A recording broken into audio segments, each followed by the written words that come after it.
7 chefs d'État sur les 11 qui constituent la CEAC.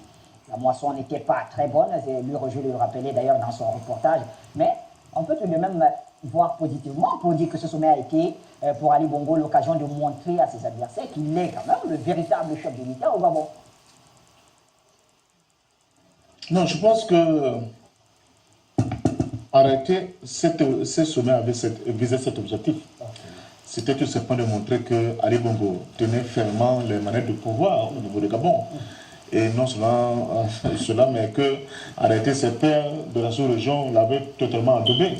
Donc c'était une manifestation pour le cas, pour M. Ali Bongo, pour démontrer à la face du monde que contrairement à ce que pense son peuple, il est vraiment le président qui a été élu comme, et qui a cette légitimité-là. Mais malheureusement, je me portais complètement en porte-à-faux par rapport à tout ce que j'ai entendu ici.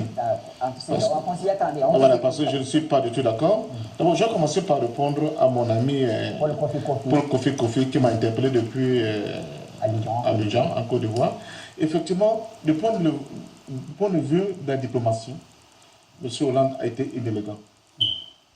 Parce que même si vous avez un ennemi le plus féroce en face de lui, il y a quand même des yeux aux coutumes, il y a des règles qu'on ne peut pas déroger et on est obligé de se soumettre, même à son corps défendant.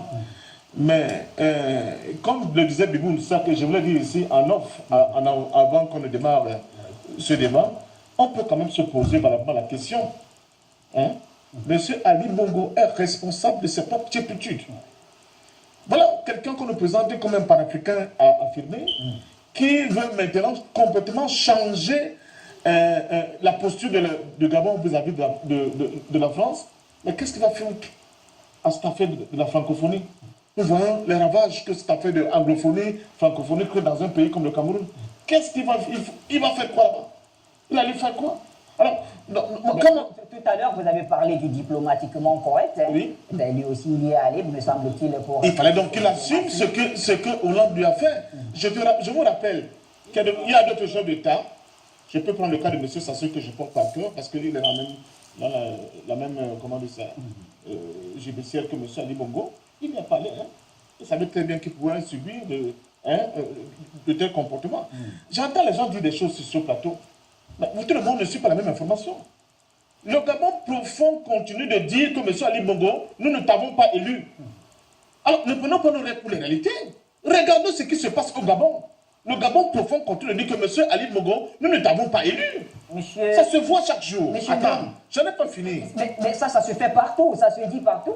Oui. Monsieur Déby a été élu depuis avril 2016, mais jusqu'aujourd'hui, il y a des Tchadiens qui disent qu'on ne t'a pas élu.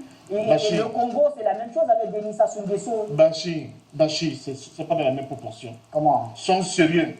Vous ne pouvez pas avoir un corps électoral de 300 000 personnes, comme on nous a dit. Vous prenez 96 heures pour proclamer le résultat. C'est inadmissible. Tout le monde a bien vu qu'il y avait du feu là-dedans.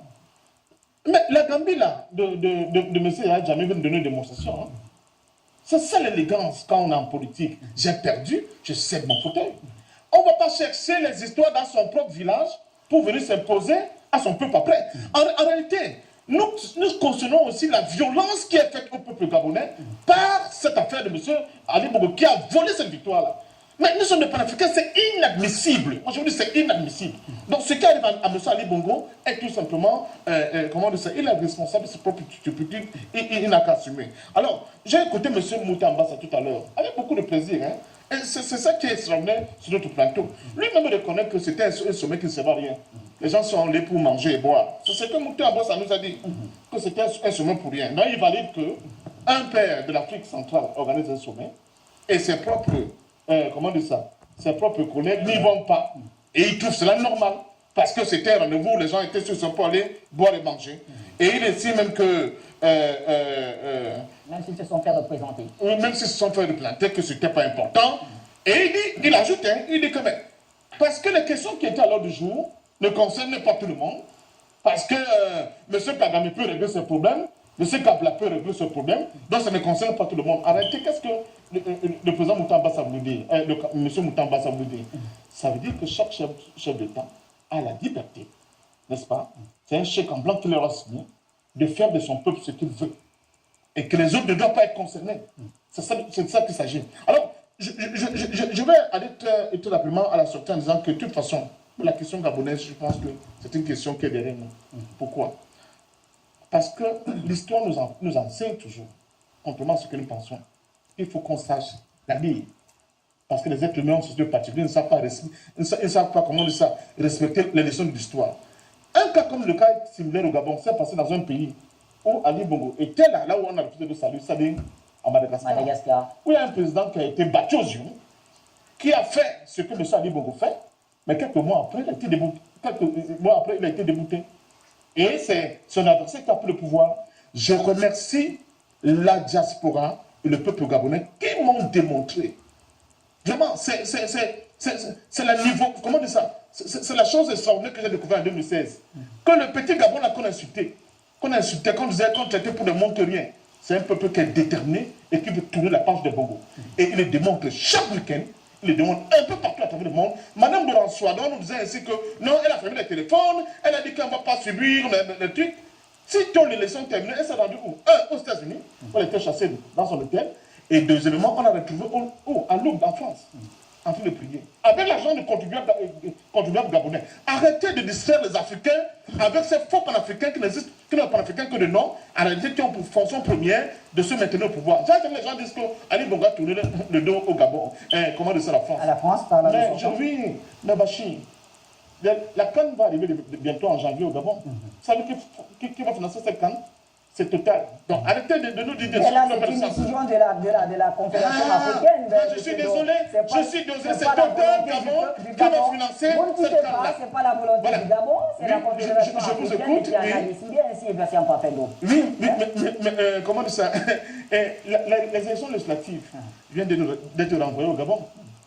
Pourquoi? Parce que le gouvernement gabonais en place, cas de force majeure, il n'y a pas de moyen pour le faire. Alors je vous annonce, c'est très honnête quand même. Non, mais laissez-moi finir, Bachir. Monsieur Ali Bongo va se rendre bientôt, il va se rendre en Chine pour commander de l'argent. Alors que vous allez faire croire ici que un Shintok ne peut pas. Voilà donc, je ne sais pas si vous comprenez ce que vous voulez. Il va faire comme tous les autres, mais alors arrêtez donc d'avancer des arguments qui n'ont pas de sens. À vous entendre parler, on a je vous ai dit sur ce plateau, j'ai répété que aucun de nos pays africains ne pourra s'en sortir seul. Pour qu'on puisse s'en sortir, il faut qu'on aille vers les bureaux politiques d'Afrique. Si on ne peut pas aller dans les bureaux politiques d'Afrique, nos petits rois télé, je les appelle, parce que c'est ça qu'ils sont, ne peuvent pas faire notre bonheur. Il y a un référendum qui se passe là actuellement, dans un pays qu'on appelle l'Italie. Vous savez comment le corps électoral est composé de combien de personnes? 51 millions de personnes.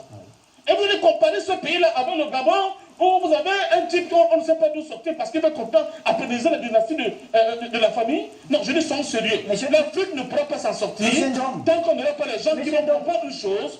On n'est pas en capacité aujourd'hui avec ce que nous avons là. En tout cas, arrêtez là. Donc, M. Ali Bongo, vous n'êtes que responsable de vos propres cultures.